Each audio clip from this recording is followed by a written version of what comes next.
ભાઈઓ હું દાદા પાછી જાઉં તમારું સ્વાગત છે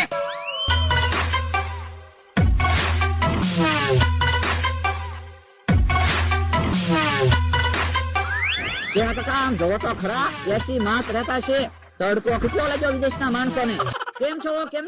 એ મજામાં મજામાં તમે આવ્યા પણ કઈ હેલિકોપ્ટર નો અવાજ આવ્યો નહીં એ અમે પ્લેન માં આવ્યા હે તો એરપોર્ટ થી અહીંયા સુધી શેમાં આવ્યા એ રિક્ષામાં લ્યો બોલો તમે વાડી જોયેલી હતી ના ના દાદાએ તમારી સુધી અમને પહોંચાડ્યા વાહ કે કાકા વાહ કાલે તમે સારું કામ કર્યું તું આજે સારું કામ કર્યું તમે મને કીધું હોત તો હું તમને મોટર લઈને એરપોર્ટે લેવા આવે પણ કાલે ભોળાભાઈ સાથે ફોનમાં વાત તો થઈ હતી એમાં એવું છે ભોળા દાદા બહાર ગામ ગયેલા છે અને અમને કહેતા ગયા વિદેશથી માણસો આવે ને તો એને વસ્તુ આપી દેજો ને પૈસા લઈ લેજો ઓકે ઓકે તો જોવો બધી એન્ટિક વસ્તુ અહીંયા પડી છે તમને બધી વસ્તુ ગમશે શેઠ હું છે એ કોણ ક્યાંય દેખાતો નથી કોણ રેખડીમાં જ પડ્યો બીજી વસ્તુ શેઠ ની તો જો એ બધી વસ્તુ તો શેઠ તે આ તો વાંધો નહીં શું કઈ મૂંઝવણમાં છો એ કાંઈ મૂંઝવણમાં નથી પેમેન્ટ ની ચર્ચા કરવી કેમ પેમેન્ટ ની ચર્ચા કરો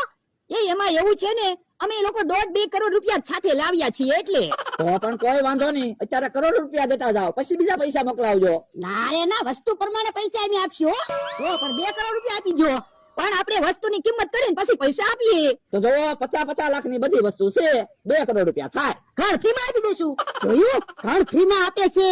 તો ભાઈ ઘરની તો કાંઈક કિંમત કરો લાખ રૂપિયા આપજો ઘરના બસ એ વાંધો નહીં જોયું ને ઘરની પણ કિંમત થઈ ને સારું તો પૈસા તો આપો ચેક પેમેન્ટ આપી દઉં હા 2 કરોડ રૂપિયા આપી દે ચેક નહીં આપતા હો, રોકડા જ આપજો એ ભોળાભાઈ ના નામે ચેક આપી દઈએ તો ન ચાલે ચેક નહીં હો, રોકડા જ આપો એ સારું તો લ્યો 2 કરોડ છે ગણવા હોય તો ગણી લ્યો પણ 2 કરોડ પૂરા જ છે વાંધો નહીં અમને તમારી ઉપર વિશ્વાસ છે ભલા 50 લાખ ઓછા હોય ને તોય હાલશે ચાલ તો રેકડી લઈ લે ઉભા રહ્યો હમણાં ગામમાંથી ફૂલ લઈ આવો બેન્ટ વાજા લઈ આવો ને મોટર લઈ આવો આપણે વાસ્તે વાસ્તે મૂકવા જવા છે મોટર લઈને એ હારું ઉભા રહ્યો મોટર ની કાંઈ જરૂર નથી અમે હાલીને વ્યા જાહું કા લ્યા તો શું અમારે ક્યાં દૂર જવાનું છે હાલો કોઈ વાંધો નહીં તો તમે અમને સમય નો આપ્યો સ્વાગત કરવાનો ભાઈ એવું નહોતું કહેવાનું એટલો ખર્ચો તો આપણે ઓછો પણ ખોટું હું કહેતો તો હાલો હવે ભાગ પાડો એ હારું શેના ભાગ પાડવા 2 કરોડ રૂપિયાના હવે ઈ નાના છોકરાને રમવાની નોટું છે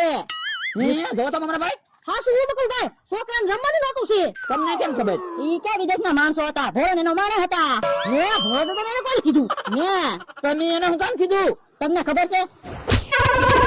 યો પછી તો મારે કેવું જ પડે ને નકર હજી મને ઢીબે તો પણ ઓલા કાલ તમને ભોળા દાદાએ 5000 રૂપિયા આપ્યા હતા ઈ તો લાવો એમાં તો ભાગ પાડવી ઈ ભોળો પૈસા લઈ ગયો હે ઈ પૈસા ભોળો દાદા લઈ ગયા તો હું મેં તો ખાલી ખોટા માર ખાધા યો બોલો અમને છેતરી વસ્તુ